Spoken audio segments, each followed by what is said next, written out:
Classical नज़रिया मुकम्मल रोज़गार पर तनकीद। J.M. केन्स जो है वो मार्शल का शागिर्द था। कैम्ब्रिज यूनिवर्सिटी में क्लासिकी मुआशियात ही पढ़ाता था, लेकिन जैसे ही उसने हालात देखे 1929 से 1934 तक, जब आलमी तौर पर कसाद बाजारी हुई, तो ये हालात देखने के बाद जब लोग जो है वो बेरोज़गार फिरते थे और जहाँ भी जाते थे नो वैकेंसी का बोर्ड जो है उनको नज़र आता था, उसके बाद J.M. केन्स जो है वो उसने ना सिर्फ इन पर तनकीद की क्लासिकल्स पर, बल्कि उसने अपना जो है वो भी नज़रिया पेश किया। उसने 1936 में अपनी किताब लिखी जिसका नाम जनरल थ्योरी था। इसमें वो क्या करता है कि अपना क्लासिकल नज़रिया रोज़गार पर तो तनकीद करता ही है, लेकिन इसमें उसने अपने भी नज़रियात पेश किए हैं। जो उसने तनकीद की है वो क्या है? सबसे पहले ये है कि ज़ायद पैदावार का इम्कान। क्लासिकल्स ये कहते थे, जैसे आपने प्रोफेसर से का कानून मंडियाँ भी पढ़ा, जिसमें वो ये कहते हैं कि कभी भी ज़ायद पैदावार नहीं होगी, बल्कि जो कुछ भी मार्केट में आएगा वो सेल होकर रहेगा, कुछ भी बचा हुआ नहीं रहेगा। हर चीज़ की रसद अपनी तलब खुद पैदा कर लेती है। लेकिन केन्स सबसे पहले इस पर एतराज़ करता है कि ऐसा नहीं होता। ज़रूरी नहीं है कि हर चीज़ सेल आउट हो जाए, बल्कि ज़ायद पैदावारी हो सकती है। फिर बचते और सरमायाकारी हमेशा बराबर नहीं रहती।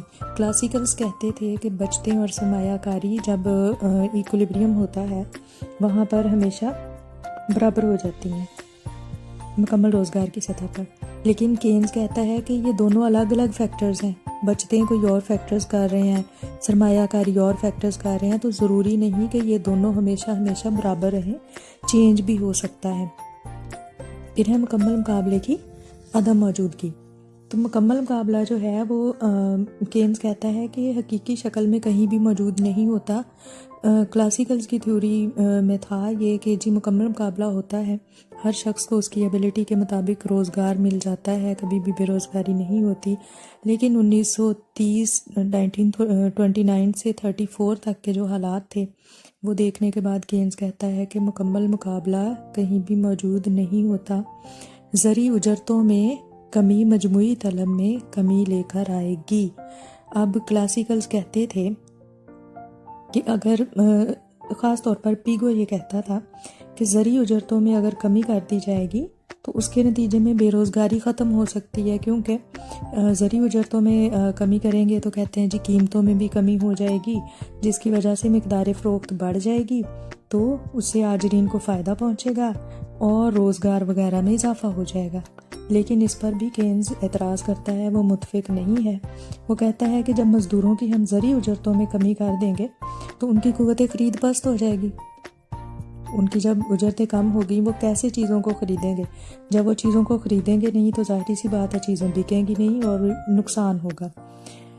फिर है उजरतों में कमी और कम तरक्की याफ्ता ममालिक। यही इसी पॉइंट को आगे लेकर चलते हैं कि उजरतों में कमी अगर की जाए तो जो ऑलरेडी कम तरक्की याफ्ता ममालिक हैं, जहाँ पे ऑलरेडी उजरतें कम हैं या लोग गरीब हैं, वहाँ पे ये बिल्कुल भी मुनासिब नहीं रहेगा कि उजरतों में कमी कर दी जाए। फिर है ट्रेड यूनियंस और बेरोज़गारी अलाउंसेस।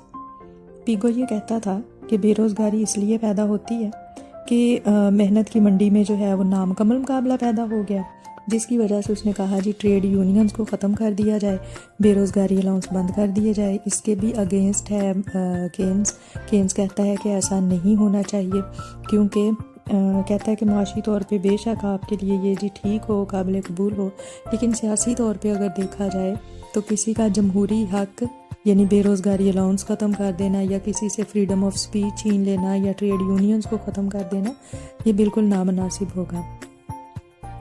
और 7 पॉइंट फिर वही कि मुकम्मल रोज़गार जो है वो नामुमकिन है, क्योंकि क्लासिकल्स कहते थे मार्केट में हमेशा मुकम्मल रोज़गार रहता है, लेकिन केन्स कहता है कि मुकम्मल रोज़गार हकीकी ज़िंदगी में नामुमकिन है। तो फिर केन्स जो है वो क्या कहता है कि जो हुकूमत की मुदाखलत है वो बहुत ज़रूरी है, क्योंकि क्लासिकल्स कहते थे कि गवर्नमेंट इंटरवेंशन ज़रूरी नहीं है, लेकिन केन्स कहता है कि गवर्नमेंट इंटरवेंशन बहुत ज़रूरी है। जिस तरह रोड के ऊपर अगर सिग्नल ना हो तो एक्सीडेंट्स होते हैं, इसी तरह माशियात में उतार चढ़ाव आते रहते हैं, और गवर्नमेंट अगर इंटरवेंशन ना करे तो हालात मज़ीद बिगड़ सकते हैं।